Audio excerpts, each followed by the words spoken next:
ಎಲ್ರಿಗೂ ನಮಸ್ಕಾರ ಸ್ನೇಹಿತರೆ, ನಾನು ನಿಮ್ಮ ದೀಪಕ್ ಕ್ಷತ್ರಿಯ. ಈ ವಾರದ ಇನ್ನೊಂದು ಹೊಸ ಸಂಚಿಕೆಯಲ್ಲಿ ನಿಮ್ಮೆಲ್ಲರಿಗೂ ಸ್ವಾಗತ ಸುಸ್ವಾಗತ.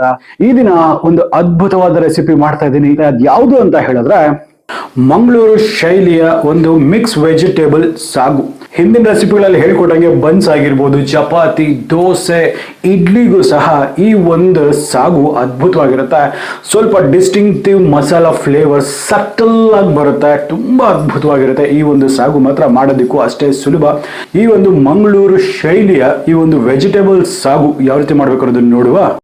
ಹಾಗಾದ್ರೆ ಇನ್ಯಾವುದೇ ತಡ ಮಾಡಿದಿರಾ, ನಡೀರಿ ಒಂದು ಅದ್ಭುತವಾದ ರೆಸಿಪಿ ಯಾವ ರೀತಿ ಮಾಡ್ಬೇಕು ಅಂತ ನೋಡುವ.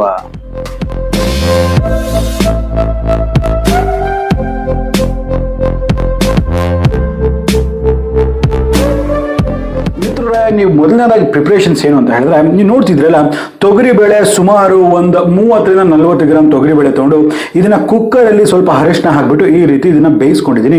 ಈ ರೀತಿ ಇದು ಬೆಂದರೆ ಸಾಕಾಗುತ್ತೆ. ಸೊ ಈಗ ಇದನ್ನ ಪಕ್ಕಕ್ಕೆ ಇಟ್ಕೊಳ್ತೀನಿ. ಸ್ನೇಹಿತರೆ, ನೀವು ನೋಡ್ತಾ ಇದ್ರೆ ನಾನು ಇಷ್ಟು ತರಕಾರಿಗಳನ್ನ ತಗೊಂಡಿದ್ದೀನಿ. ಕ್ಯಾರೆಟ್, ಕ್ಯಾಪ್ಸಿಕಮ್, ಆಲೂಗಡ್ಡೆ ಹಾಗೂ ಬೀನ್ಸು. ಇವನ್ನೆಲ್ಲ ಏನ್ ಮಾಡಿದ್ದೀನಿ, ಸಣ್ಣದಾಗಿ ನಾನು ಹಚ್ಕೊಂಡಿದ್ದೀನಿ. ನೋಡ್ತಿದ್ರಲ್ಲ, ಸಖತ್ ಸಣ್ಣದಾಗಿ ಈ ರೀತಿ ಹಚ್ಕೊಂಡಿದ್ದೀನಿ. ಈ ರೀತಿ ಹಚ್ಕೊಳ್ಳೋದ್ರಲ್ಲಿ ಏನಾಗುತ್ತೆ, ತುಂಬಾ ಜಲ್ದಿ ಕುಕ್ ಆಗುತ್ತೆ, ಫ್ಲೇವರ್ಸ್ ಸಹ ಜಾಸ್ತಿ ಹೇಳ್ಕೊಳ್ಳುತ್ತೆ ಅಂದ್ಬಿಟ್ಟು ಬರೀ ಇಷ್ಟೇ ತರಕಾರಿಗಳೆಲ್ಲ, ನಿಮ್ಗೆ ಸೀಸನಲ್ ಅಲ್ಲಿ ಏನೇನು ತರಕಾರಿಗಳಿರುತ್ತೋ ಅದನ್ನೆಲ್ಲ ಉಪಯೋಗಿಸಿ ಸಹ ಈ ಒಂದು ಸಾಗುವನ್ನು ಮಾಡ್ಕೋಬಹುದು. ಒಂದು ಸೀಕ್ರೆಟ್ ಎಂತದ್ದು ಗೊತ್ತಾ, ನಿಮ್ಮ ಹತ್ರ ಹಸಿ ಬಟಾಣಿ ಇದೆಯಲ್ಲ, ಅದನ್ನ ಹಾಕಿ ಈ ಒಂದು ರೆಸಿಪಿ ಮಾಡಿ ಅದ್ಭುತವಾಗಿರುತ್ತೆ. ಸೊ ನೆಕ್ಸ್ಟ್ ಪ್ರೋಸೆಸ್ ನೋಡುವ. ಮಿತ್ರರೇ, ನೀವು ನೋಡ್ತಿರ್ಬೋದು, ಒಂದು ಪಾಟ್ ನಾನು ತೊಗೊಂಡಿದ್ದೀನಿ. ಇದರಲ್ಲಿ ಮಸಾಲೆಗೆ ಸ್ವಲ್ಪ ಪದಾರ್ಥಗಳನ್ನ ಹುರ್ಕೋಬೇಕಾಗತ್ತೆ. ಸೊ ಹಾಗಾಗಿ ಜಸ್ಟ್ ಒಂದೇ ಒಂದು ಟೀ ಸ್ಪೂನ್ ಅಷ್ಟು ನಾನು ಎಣ್ಣೆ ಹಾಕೊಳ್ತೀನಿ. ಇದಕ್ಕೆ ಎಣ್ಣೆ ಜಾಸ್ತಿ ಅವಶ್ಯಕತೆ ಇಲ್ಲ, ಜಸ್ಟ್ ಆ ಪದಾರ್ಥಗಳೆಲ್ಲ ಸ್ವಲ್ಪ ಹುರಿಲಿಕ್ಕೆ ಹೆಲ್ಪ್ ಆಗುತ್ತೆ ಅನ್ನೋ ಒಂದು ಕಾರಣಕ್ಕಾಗಿ ಸ್ವಲ್ಪ ಎಣ್ಣೆ ಹಾಕೊಂಡಿದ್ದೇನೆ. ನೋಡಿ, ಫ್ಲೇಮ್ ಅಂತಕ್ಕಂಥದ್ದು ಲೋ ಟು ಮೀಡಿಯಂ ಇಟ್ಕೊಳ್ಳಿ. ಇದರಲ್ಲಿ 1 ಇಂಚಷ್ಟು ಚಕ್ಕೆ, ಒಂದು 5-6 ಲವಂಗ, ಒಂದು ಸಣ್ಣ ಚಕ್ರ ಮೊಗ್ಗು, ಒಂದು 4-5 ಹಸಿರು ಏಲಕ್ಕಿ. ಇದು ಚಿಕ್ಕದಾಗಿದೆ, ಅದಕ್ಕಾಗಿ ಒಂದು 4-5 ತೊಗೊಂಡಿದ್ದೀನಿ. ದೊಡ್ಡದಾಗಿದ್ರೆ ಒಂದು 2 ಆದ್ರೂ ಸಾಕಾಗುತ್ತೆ. ಅರ್ಧ ಟೀ ಸ್ಪೂನ್ ಜೀರಿಗೆ, 1 ಟೀ ಸ್ಪೂನ್ ಅಷ್ಟು ಸೋಂಪು, ಇದು ಸ್ವಲ್ಪ ಜಾಸ್ತಿ ಇರಲಿ. ಹೋಲ್ ಧನಿಯಾ ಅಥವಾ ಕೊತ್ತಂಬರಿ ಬೀಜ 1 ಟೇಬಲ್ ಸ್ಪೂನ್, ಗೋಡಂಬಿ ಸುಮಾರು ಒಂದು 7ರಿಂದ 8. ಈಗ ಇವೆಲ್ಲ ಸ್ವಲ್ಪ ಕ್ರಿಸ್ಪ್ ಆಗೋವರೆಗೂ ನಾವು ಹುರಿಬೇಕಾಗತ್ತೆ.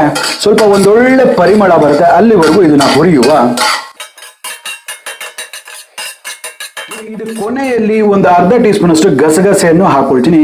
ಯಾಕಂದ್ರೆ ಗಸಗಸೆ ತುಂಬಾ ಜಲ್ದಿ ಸೀದೋಗುತ್ತೆ, ಆದ ಕಾರಣದಿಂದ.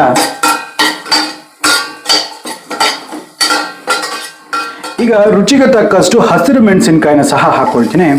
ಹಾಗೆ ಒಂದು ಅರ್ಧ ಬಡ್ಲಷ್ಟು ಕಾಯಿ, ಇದರೊಟ್ಟಿಗೆ ಒಂದು ಸ್ವಲ್ಪ ಕೊತ್ತಂಬರಿ ಸೊಪ್ಪನ್ನು ಸಹ ನಾನು ಹಾಕೊಂಡ್ಬಿಡ್ತೇನೆ. ಈಗ ಇದನ್ನ ಸಹ ಅಷ್ಟೇ 1 ನಿಮಿಷಗಳ ಕಾಲ ಆನೆ ಮೀಡಿಯಂ ಫ್ಲೇಮ್ ಇದನ್ನ ಹುರಿಯುವ.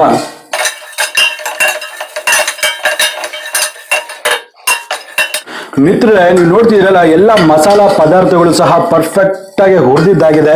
ಇದು ಯಾವಾಗ ಆಗಿದೆ ಅಂತ ಗೊತ್ತಾಗುತ್ತೆ ಅಂತ ಹೇಳಿದ್ರೆ, ನಿಮಗೆ ಒಂದು ಒಳ್ಳೆ ಪರಿಮಳ ಬರಲಿಕ್ಕೆ ಶುರು ಆಗುತ್ತೆ. ಸೊ ಈಗ ಇದು ಪರ್ಫೆಕ್ಟ್ ಆಗಿದೆ. ಇದನ್ನ ಕಂಪ್ಲೀಟ್ ಆಗಿ ತಣ್ಣಗಾಗ್ಲಿಕ್ಕೆ ಬಿಟ್ಬಿಟ್ಟು ಸೂಪರ್ ಫೈನ್ ಪೇಸ್ಟ್ ಆಗಿ, ಅಂದ್ರೆ ಲಿಟ್ರಲಿ ಗಂಧ ಇದ್ದಂಗೆ ಇರಬೇಕು, ಆ ರೀತಿ ಒಂದು ಫೈನ್ ಪೇಸ್ಟ್ ಆಗಿ ಮಾಡಿ ತಗೊಂಡ್ ಬರ್ತೇನೆ. ಸ್ನೇಹಿತರೆ, ನೋಡ್ತಿದ್ರಲ್ಲ, ಈಗ ಈ ಮಸಾಲೆ ಅಂತಕ್ಕಂಥದ್ದು ಇಷ್ಟು ಫೈನ್ ಆಗಿದೆ. ನೋಡಿ ಎಷ್ಟು ಸಾಫ್ಟ್ ಆಗಿ, ಎಷ್ಟು ನುಣ್ಣಗೆ ಇದನ್ನ ಅರ್ದಿದ್ದೀನಿ ಅಂದ್ಬಿಟ್ಟು. ಸೊ ಈಗ ಈ ಸೀಕ್ರೆಟ್ ಮಸಾಲ ಅಂತಕ್ಕಂಥದ್ದು ರೆಡಿ ಆಗಿದೆ. ಸೊ ಈಗ ಇದನ್ನ ಪಕ್ಕಕ್ಕೆ ಇಟ್ಕೊಳ್ತೇನೆ. ಮಿತ್ರರೇ, ನೀವು ನೋಡ್ತಿರಲ್ಲ, ನಾನು ಅದೇ ಪಾಟ್ ಅನ್ನ ಬಿಸಿ ಮಾಡ್ಲಿಕ್ಕೆ ಇಟ್ಟಿದ್ದೀನಿ. ಇದರಲ್ಲಿ ಒಂದು 2 ಟೇಬಲ್ ಸ್ಪೂನ್ ಅಷ್ಟು ನಾನು ಎಣ್ಣೆಯನ್ನ ಹಾಕೊಳ್ತೇನೆ. ಸ್ನೇಹಿತರೆ, ನೀವು ನೋಡ್ತಿರ್ಬೋದು, ಎಣ್ಣೆ ಚಂದ ಬಿಸಿ ಆಗಿದೆ. ಇದರಲ್ಲಿ ಒಂದು ಅರ್ಧ ಟೀ ಸ್ಪೂನ್ ಅಷ್ಟು ಸಾಸಿವೆ, ಒಂದು 2 ಎಸಳಷ್ಟು ಕರಿಬೇವಿನ ಸೊಪ್ಪು, ಶುಂಠಿ ಬೆಳ್ಳುಳ್ಳಿ ಪೇಸ್ಟ್ ಅಂತಕ್ಕಂಥದ್ದು 1 ಟೀ ಸ್ಪೂನ್, 2 ಮೀಡಿಯಂ ಸೈಜಿನ ನಾಟಿ ಟೊಮೆಟೊನ ಹಾಕೊಳ್ತೇನೆ.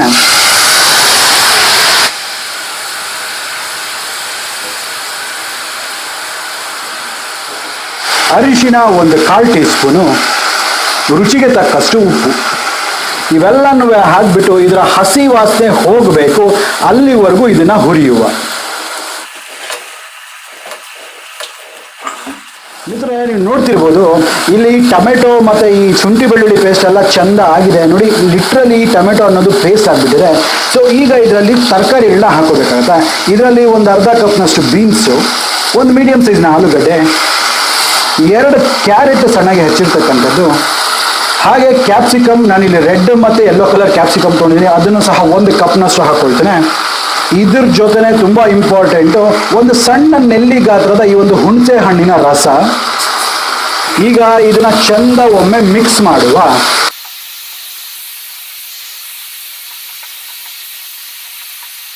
ಇದು ಕುಕ್ ಆಗ್ಲಿಕ್ಕೆ ಸಹಾಯ ಆಗುತ್ತೆ ಅಂದ್ಬಿಟ್ಟು ಸ್ವಲ್ಪ ನೀರನ್ನ ಹಾಕೊಳ್ತೇನೆ. ನನ್ನ ಸೀಕ್ರೆಟ್ ಇಂಗ್ರೀಡಿಯೆಂಟ್ ಬಂದ್ಬಿಟ್ಟು ಬೆಲ್ಲ. ಇದು ಹೆಚ್ಚು ಕಮ್ಮಿ 1 ಟೀ ಸ್ಪೂನ್ ಅಷ್ಟು ಹಾಕೊಂಡಿದ್ದೀನಿ. ಇದು ಸ್ವಲ್ಪ ಹಾಕಿ ಫ್ಲೇವರ್ಸ್ನ ತುಂಬಾ ಚೆನ್ನಾಗಿ ಬ್ಯಾಲೆನ್ಸ್ ಮಾಡುತ್ತೆ. ಅದು ಈ ಟೈಮಲ್ಲಿ ಹಾಕಿ, ಯಾಕಂದ್ರೆ ಈ ತರಕಾರಿ ಎಲ್ಲ ಅದರ ಫ್ಲೇವರನ್ನ ಹೀರ್ಕೊಂಡು ಚೆನ್ನಾಗಿ ಬೇಯುತ್ತಲ್ಲ, ಆಗ ಇನ್ನ ಚೆನ್ನಾಗಿ ಅದರ ಫ್ಲೇವರ್ಸ್ ಎಲ್ಲ ಒಳಗಡೆವರೆಗೂ ಇದು ಹೀರ್ಕೊಳ್ಳುತ್ತೆ. ಈಗ ಒಮ್ಮೆ ಸ್ವಲ್ಪ ಮಿಕ್ಸ್ ಮಾಡುವ. ಸಾಕು. ಈಗ ಲಿಡ್ಡನ್ನ ಕ್ಲೋಸ್ ಮಾಡಿಬಿಟ್ಟು ಹೆಚ್ಚು ಕಮ್ಮಿ ಒಂದು 5 ನಿಮಿಷಗಳ ಕಾಲ ಆನ್ ಮೀಡಿಯಂ ಫ್ಲೇಮ್ ತರಕಾರಿ ಎಲ್ಲ ಬೇಯಬೇಕು, ಅಲ್ಲಿವರೆಗೂ ಇದು ಕುಕ್ ಆಗ್ಲಿಕ್ಕೆ ಬಿಡುವ. ಸ್ನೇಹಿತರೆ, ಈಗ ಸುಮಾರು ಒಂದು 4 ನಿಮಿಷ ಆಗಿದೆ. ಈಗ ಲಿಡ್ಡನ್ನ ಓಪನ್ ಮಾಡ್ಕೊಳ್ವಾ. ನೋಡಿ, ಹೆಚ್ಚು ಕಮ್ಮಿ ಈ ಒಂದು ತರಕಾರಿ ಒಂದು 70% ವರೆಗೂ ಕುಕ್ ಆಗ್ಬಿಟ್ಟಿದೆ. ಪರ್ಫೆಕ್ಟ್ ಆಗಿ ಇದು ಆಗಿದೆ.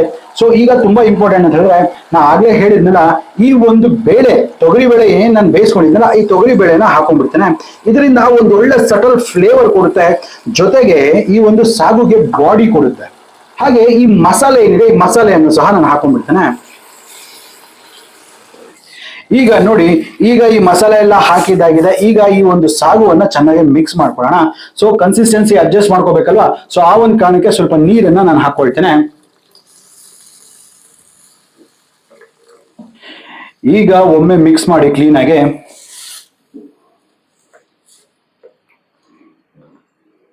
ನೋಡಿದ್ರಲ್ಲ, ಉಡುಪಿ ಹೋಟೆಲ್ಸ್, ಮಂಗಳೂರು ಹೋಟೆಲ್ಸ್ ಅಲ್ಲಿ ಕೊಡ್ತಾರಲ್ಲ ಸಾಗು, ಅದ್ರದ್ದು ಕಲರ್ ಈಗ ಬರ್ಲಿಕ್ಕೆ ಶುರು ಆಗ್ಬಿಡ್ತು ತಾನೆ. ಸೊ ಈಗ ಆಗ್ಬೇಕಾಗಿರೋದು ಒಂದೇ, ಈ ಒಂದು ಮಸಾಲೆ ಎಲ್ಲ ಹಾಕಿದ ನಂತರ ಇದರ ಹಸಿ ವಾಸನೆ ಹೋಗೋವರೆಗೂ ನಾವು ಇದನ್ನ ಕುಕ್ ಮಾಡ್ಬೇಕಾಗತ್ತೆ. ಈ ಸಂದರ್ಭದಲ್ಲಿ ನೀವು ಬೇಕಾದ್ರೆ ಉಪ್ಪು ಖಾರನ ಚೆಕ್ ಮಾಡ್ಕೊಳ್ಳಿ. ನೋಡಿ, ಇದರಲ್ಲಿ ಎಲ್ಲ ಉಪ್ಪು ಖಾರ ಎಲ್ಲ ಪರ್ಫೆಕ್ಟ್ ಆಗಿದೆ, ಎಲ್ಲ ಸರಿಯಾಗಿದೆ. ಸೊ ಈಗ ಓನ್ಲಿ ಥಿಂಗ್ ಏನಂತ ಹೇಳಿದ್ರೆ, ಈಗ ಇದನ್ನ ಮತ್ತೆ ಇನ್ನ ಒಂದು 5 ನಿಮಿಷಗಳ ಕಾಲ ಮೀಡಿಯಂ ಫ್ಲೇಮ್ ಅಲ್ಲೇ ಹಸಿ ವಾಸನೆ ಹೋಗಿ ಒಳ್ಳೆ ಘಮ ಬರುತ್ತೆ, ಮನೆ ಎಲ್ಲ ಪರಿಮಳ ಬರುತ್ತೆ, ಅಲ್ಲಿವರೆಗೂ ಇದನ್ನ ಕುಕ್ ಮಾಡ್ಲಿಕ್ಕೆ ಬಿಡುವ. ಸ್ನೇಹಿತರೆ, ಈಗ ನೋಡ್ತಿರ್ಬೋದು ನೀವು, ಒಂದು 5 ನಿಮಿಷಗಳ ಕಾಲ ಚೆನ್ನಾಗಿ ಕುಕ್ ಆಗಿದೆ. ಈಗ ಲಿಡ್ಡನ್ನು ಓಪನ್ ಮಾಡ್ಕೊಳ್ವಾ. ಆಹಾ, ಬ್ಯೂಟಿಫುಲ್. ಮನೆ ಎಲ್ಲ ಒಂದು ಒಳ್ಳೆ ಪರಿಮಳ ಬರ್ತಾ ಇದೆ ಕಣ್ರಿ, ಅಷ್ಟು ಬ್ಯೂಟಿಫುಲ್ ಆಗಿದೆ. ನೋಡಿ, ಇದು ಪರ್ಫೆಕ್ಟ್ ಕನ್ಸಿಸ್ಟೆನ್ಸಿಯಲ್ಲೂ ಸಹ ಇದೆ. ನೋಡಿ, ಈ ಲೆವೆಲ್ಗೆ ಇದು ಆಗಿರ್ಬೇಕು. ಈ ಕನ್ಸಿಸ್ಟೆನ್ಸಿ ಬೇಕೇ ಬೇಕು. ಇಷ್ಟೇ ನೋಡಿಪ್ಪ, ಈ ಒಂದು ಮಂಗಳೂರು ಶೈಲಿಯ ವೆಜಿಟೇಬಲ್ ಸಾಗು ಮಾಡ್ತಕ್ಕಂಥ ವಿಧಾನ ಇಷ್ಟು ಸುಲಭ, ಬ್ಯೂಟಿಫುಲ್. ನೋಡಿ ಎಷ್ಟು ಅದ್ಭುತವಾಗಿ ಬಂದಿದೆ, ಇಷ್ಟು ಸಿಂಪಲ್. ಎಲ್ಲ ಪದಾರ್ಥಗಳು ರೆಡಿ ಇಟ್ಕೊಂಡ್ರೆ ಹೀಗೆ ಒಂದು 15ರಿಂದ 20 ನಿಮಿಷದಲ್ಲಿ ರೆಡಿ ಆಗ್ಬಿಡುತ್ತೆ. ಅಷ್ಟು ಸುಲಭ ಈ ಒಂದು ರೆಸಿಪಿ.